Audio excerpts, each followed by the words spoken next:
The question here is, could you do an example on solving a 2D stress transformation problem using Mohr circle? The 2D stress state that I have chosen for this problem is this. My question 1 here is, sketch Mohr circle and determine its basic properties. In sketching the Mohr circle, we start with the sign convention. This is the sign convention. Tensile normal stress is positive, clockwise shear stress is positive. On the basis of this sign convention, the x-plane has these coordinates and the y-plane has these coordinates. X-plane has a tensile normal stress, and therefore that goes in as a positive sigma coordinate. And the shear stress is counterclockwise, and therefore that goes in as a negative tau coordinate. On the y-plane, we have a compressive normal stress, and therefore that goes in as a negative sigma coordinate. And of course, tau is clockwise, so that goes in as a positive tau coordinate. We also know the center of the circle lies on the sigma axis, and points x and y lie at opposite ends of the same diameter of the circle, right? So here's a sketch of my Mohr circle. You sketch it in a qualitatively correct manner. It doesn't have to be precise, but you don't want this to be misleading. So here are the basic properties of the circle that will define the circle and allow us to proceed with further calculations. We have sigma average, which is the sigma coordinate of the center, little a, which is this distance, little b, which is this distance, and the radius of the circle, capital R. So here they are.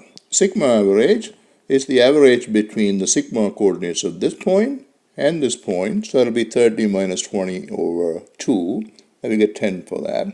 Little a would be half of this distance, so we get this distance by subtracting minus 10 from 30. So 30 minus of minus 10 over 2 gives you 20 for little a. Little b, of course, is the shear stress of 25, so b equals 25. And the radius, by considering this right triangle, is square root of a squared plus b squared. We get 32 for that. And of course, in this problem, I'm leaving the units out, but you can put any units you want, like kilopascal or psi or what have you. Our question number 2 is to determine the stresses on plane B shown in the picture. So this is plane B. So what is the relationship between the x-plane and plane B? Well, we take the normal to the x-plane and rotate it clockwise through an angle of 40 degrees to get to the normal to plane B.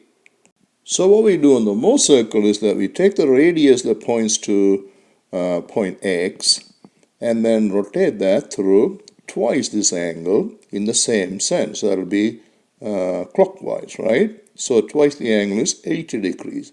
We get to a point such as this. So this is plane B. Let's call the coordinates of point B as sigma B and tau B and go ahead and calculate them. So here are my calculations. First, I calculated this angle theta 1.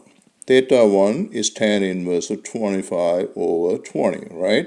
So I get 51.3 degrees for that.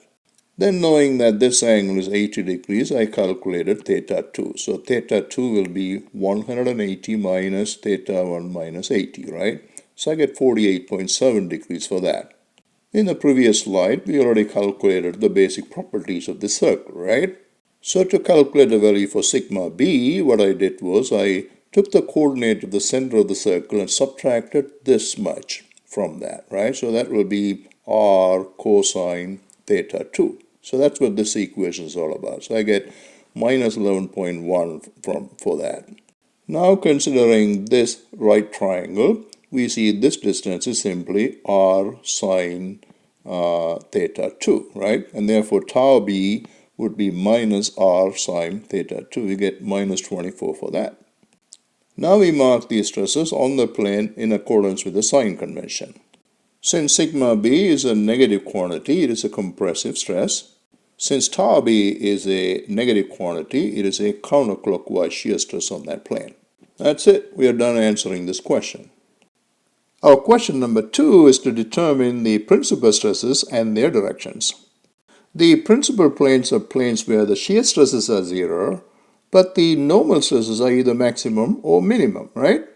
There are 2 points in the Mohr circle that meet this criteria, which are this point right here and this point right here. Here, the normal stress is the maximum, so this is our major principal stress, and here, the normal stress is the minimum, and this is our minor principal stress.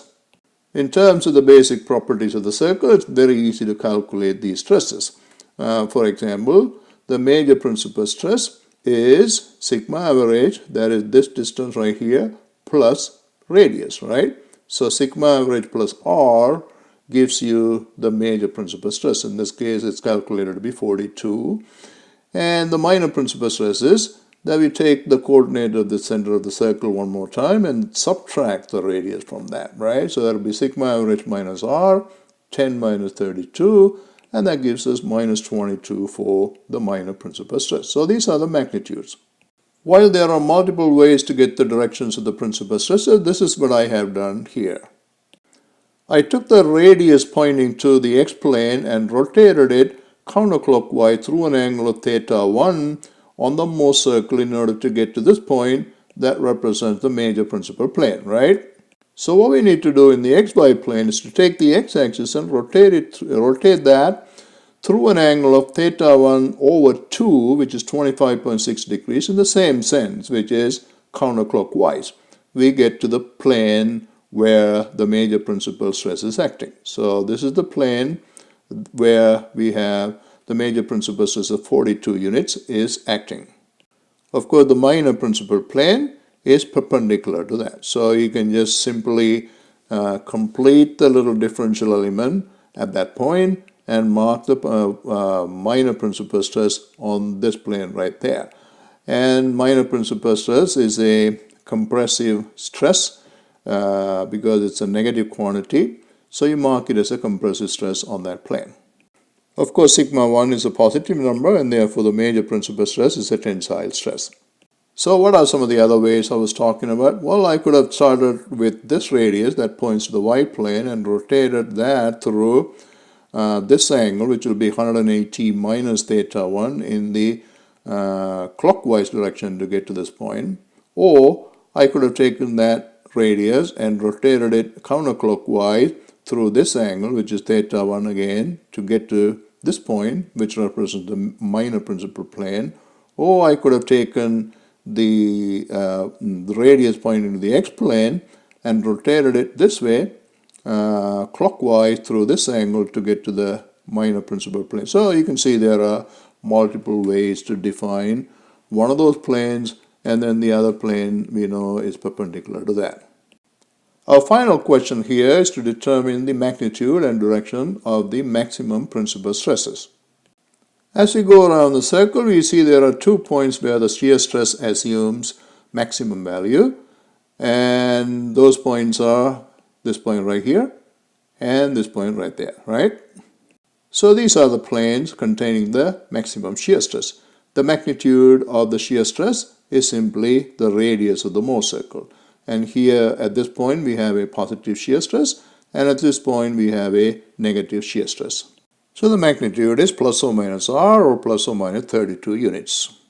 Once again, there are multiple ways to find the directions of the maximum shear stresses. So here what I did was I took this radius that points to the y-plane and rotated it clockwise through an angle of theta 2, which is 90 minus theta 1, right? In order to get to this point where we have the maximum, one of the maximum shear stresses, and the maximum shear stress is positive on that plane, right? So in the xy plane, you take the y-axis and rotate that through an angle equals to half of this, right? So that'll be theta 2 over 2, or 19.4 degrees, in order to get to the plane where you have that stress acting. Since the shear stress is a positive shear stress on that plane, it is acting in the clockwise direction. And of course, there is a normal stress of 10 units on that plane. And this plane right here is the plane perpendicular to this. So you complete that little differential element at that point, and the shear stress on that is going to be acting in the counterclockwise direction. So that's consistent with the fact that you have a negative shear stress at this point. And of course, the normal stress is still the same, 10 units.